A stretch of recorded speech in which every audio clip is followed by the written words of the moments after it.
Elon Musk এই নামটি শুনলেই আমাদের মাথায় আসে টেসলা, স্পেসএক্স ও সোলার সিটি এর মতো ওয়ার্ল্ড ফেমাস ও জায়ান্ট সব কোম্পানিগুলোর নাম।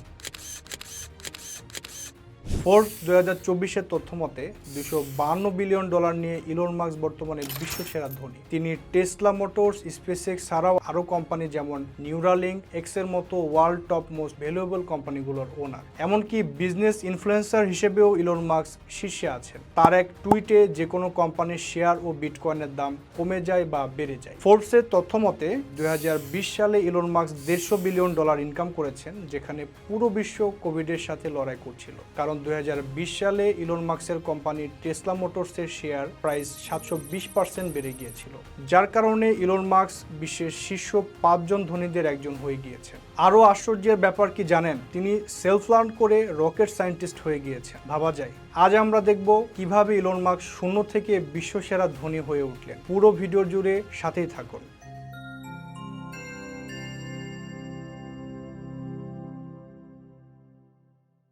ইলন মাস্ক 1971 সালের 28 জুন দক্ষিণ আফ্রিকার প্রিটোরিয়াতে জন্মগ্রহণ করেন। 1983 সালে ইলন মাস্ক মাত্র 12 বছর বয়সে ঘরে বসে থেকে একটি কম্পিউটার গেম তৈরি করেন এবং সেই গেমটি $500 ফোকাস গেমিং কোম্পানির কাছে বিক্রি করে দেন। ইলন মাস্ক ছোটবেলা থেকেই প্রচুর বই পড়ত এবং যে কোনো বিষয় নিয়ে সে গভীর চিন্তায় মগ্ন থাকত। এমতো অবস্থায় একদিন তার বাবা মা তাকে ডাক্তারের কাছে নিয়ে গেলে তারা বুঝতে পারে যে সে আসলেই অনেক ট্যালেন্টেড।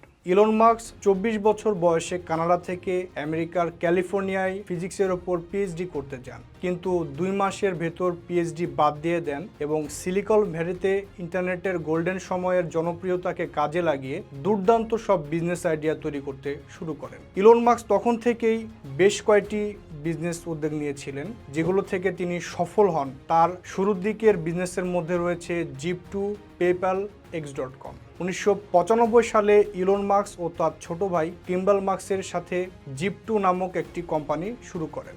Zip2 নিউজ পেপারগুলোর কাছে লাইসেন্সযুক্ত সফটওয়্যার সরবরাহ করত। 1999 সালে কম্প্যাক্ট কম্পিউটার কর্পোরেশনের কাছে $300 মিলিয়ন Zip2 বিক্রি করে দেন। এই বিক্রি মাস্কের জন্য নতুন সম্ভাবনার দুয়ার খুলে দিয়েছিল। এরপর ইলন মাস্ক আরও বড় কিছু করতে চান। টাইম ওয়েস্ট না করে ইলন তার দ্বিতীয় ভিশনের দিকে হাত বাড়ান। হ্যারিস ফ্রিকার, অ্যাডহো এবং ক্রিস্টোফার ফেইনের সঙ্গে ইলন মাস্ক X.com প্রতিষ্ঠা করেন। এটি একটি অনলাইন ব্যাংক ছিল। এই প্রতিষ্ঠানটির বিজনেস মডেল সেই সময়ের জন্য খুবই আধুনিক এবং নতুন ইনোভেশন ছিল, যা পরে কনফিনিটি ইনকর্পোরেটেড এর সঙ্গে একীভূত হয়। এই একীভূত হওয়ার মাধ্যমে আরও একটি সফল প্রতিষ্ঠান চালু হয়, যার নাম দেওয়া হয় পেপ্যাল। 2002 সালে পেপ্যাল ই কমার্স জায়ান্ট ইবে $1.5 বিলিয়ন কিনে নেয়, যেখানে ইলন মাস্কের পকেটে চলে যায় $500 মিলিয়ন।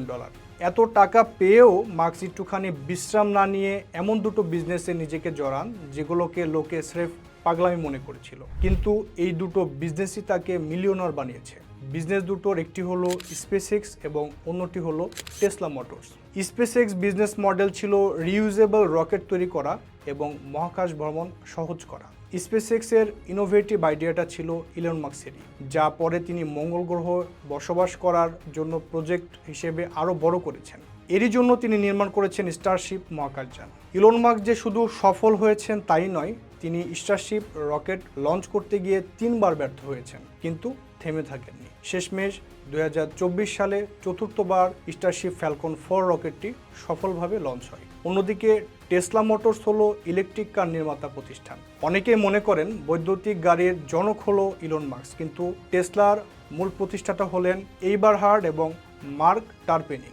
2000 সালে ইলন মাস্ক এই কোম্পানিতে $30 মিলিয়ন ইনভেস্ট করেন।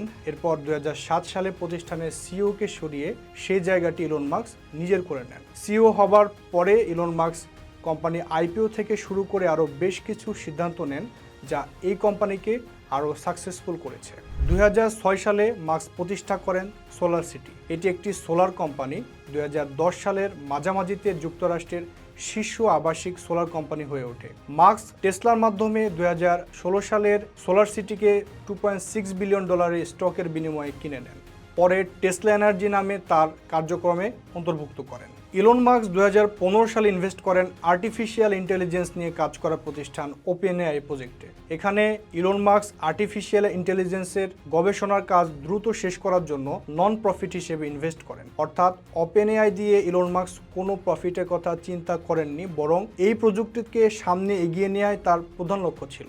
আর এই প্রতিষ্ঠানটি 2023 সালে টেকনোলজিক্যাল রেভলিউশন ঘটিয়েছে চ্যাটজিপিটি লঞ্চ করে, যার জন্য ইলন মাস্কের ভিশনারি দক্ষতা আবারও প্রকাশ পায়। এমন সফলতার পরে ইলন মাস্ক আরও 2টি ফিউচারিস্টিক প্রজেক্ট হাত দেন, সেগুলো হলো নিউরালিঙ্ক এবং the boring company. Neuralink project নিয়ে ইলন মাস্কের স্বপ্ন হলো তিনি মানুষের ব্রেইনে কম্পিউটার চিপ বসিয়ে কমিউনিকেশন লেভেল আরও উন্নত করা। যদি মনে করেন এই 8টি সফল বিজনেসেই ইলন মাস্কের জাদু খতম হয়ে গিয়েছে, তাহলে আপনি ভুল ভাবছেন। কেননা 2022 সালে এসে ইলন মাস্ক ও তার সম্পদের ও বিজনেসের গুণটি দেখান টুইটারকে কিনে নিয়ে। 2022 সালে $44 বিলিয়ন টুইটার কেনার উদ্যোগ নেন ইলন মাস্ক। পরে দীর্ঘ 6 মাস নানান নাটকীয়তার শেষে টুইটারের নিয়ন্ত্রণ নেন ইলন মাস্ক। এই ডিলটি ইতিহাসের সব থেকে বড় ডিল হিসেবে ধরা হয়, যা নিয়ে আলাদা একটি ভিডিওই হতে পারে। আপনারা যদি এই সম্পর্কে জানতে আগ্রহী হন, তাহলে কমেন্ট বক্সে অবশ্যই জানাবেন। এটা বলার অপেক্ষা রাখে না যে ইলন মাস্ক একজন পরিশ্রমী সফল বিজনেসম্যান। তিনি বিশ্বের বিভিন্ন প্রান্তের মানুষের অনুপ্রেরণা হয়ে উঠেছেন। উদ্যোক্তাদের জন্য তার পরামর্শ হলো, সফলতার কোনো শর্টকাট রাস্তা নেই। সফল হতে হলে পরিশ্রম করতে হবে এবং নিজের লক্ষ্যে অটুট থাকতে হবে। এই ছিল ইলন মাস্ককে নিয়ে আমার আজকের ছোট্ট একটি কেস স্টাডি। আমি এখানে দেখানোর চেষ্টা করেছি যে ইলন মাস্কের ব্যবসায়িক উত্থানটি আসলে কিভাবে হয়েছিল। ইলন মাস্কের প্রত্যেকটি কোম্পানির জার্নি নিয়ে আলাদা আলাদা ভিডিও করা সম্ভব। যদি আপনারা ইলন মাস্ক সম্পর্কে আরও বিস্তারিত জানতে চান, তাহলে কমেন্ট বক্সে আপনার মতামত জানাবেন। ভিডিওটি ভালো লেগে থাকলে লাইক ও শেয়ার করুন, আর আমাদের চ্যানেলটি সাবস্ক্রাইব করে পাশে থাকা বেল আইকনটি প্রেস করুন, কারণ আমাদের আপলোড করা এমন ইনফরমেটিভ ভিডিও যাতে আপনার মিস না হয়। ধন্যবাদ।